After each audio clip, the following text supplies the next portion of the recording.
Today marks 1 year since the Titan submersible began an expedition to explore the wreckage of the Titanic, a disaster that both captivated and horrified the world.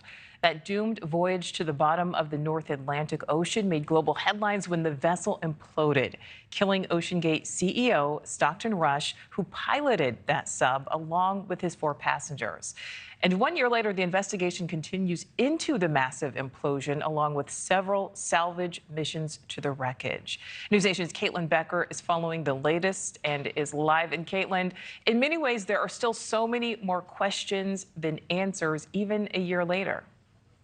Nichole, I would say pretty much in all ways. We really don't have any answers here. The investigation into this tragedy running into repeated roadblocks over the last year.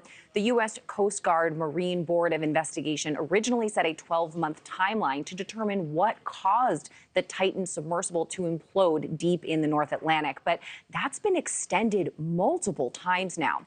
1 year ago, 4 individuals and the CEO of OceanGate, that's the company that owned this submersible, boarded the Titan for a recreational dive to view the wreckage of the Titanic. Now, an hour and 45 minutes into that dive, the Titan lost contact with its research vessel, prompting a massive multinational search and rescue effort. Now, after 4 days, though, that wreckage was found. It was located on the ocean floor, roughly 500 meters off the bow of the Titanic. How, when, and why the Titan imploded is what the NBI is trying to determine, but making that determination has just not gone smoothly. The NBI needed not 1, but 2 separate salvage missions to obtain evidence. That evidence includes the remains of the 5 individuals who died on board. Then, once they collected it, it needed to undergo extensive forensic testing, which leads to all of these delays in the investigation. Now, once they get all of that squared away, Nichole, the NBI needs to answer some specific questions about whether or not there were things like misconduct, negligence, or broken laws which could have caused this incident. Now, in a statement, the chair of the NBI says, quote, "The investigation into the implosion of the Titan submersible is a complex and ongoing effort. We are working closely with our domestic and international partners to ensure a comprehensive understanding of the incident." Now, when the Titan disappeared below the surface, you'll remember a lot of troubling information about OceanGate and its CEO, Stockton Rush, surfaced. Both executives within the company and outside experts had reportedly been sounding the alarm for years, since 2018, that the Titan mission wasn't safe and it was just too experimental to put people on board. A friend of Rush's joined Morning in America today and had this to say about his submersible experience that raised some red flags for him.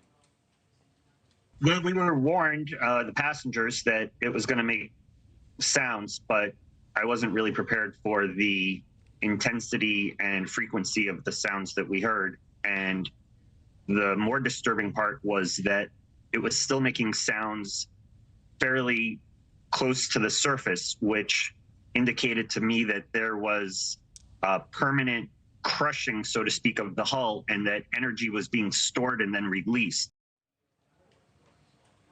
So, Nichole, the NBI is looking into whether or not this was rushed and maybe shouldn't have gone in the water. But the details about what actually caused the submersible, in this case, to implode are not going to be forthcoming anytime soon. The NBI will hold a public hearing session at the end of the year, so more than 6 months from now. And they said that details about that are going to be announced sometime in the fall. All right, yeah, so more waiting. And Carl Stanley will actually join me live in our next hour. Caitlin Becker, thank you. Thank you for watching. Go to newsnationnow.com to find NewsNation on your television provider. And don't forget to click the red subscribe button below to get more of NewsNation's fact-driven, unbiased coverage.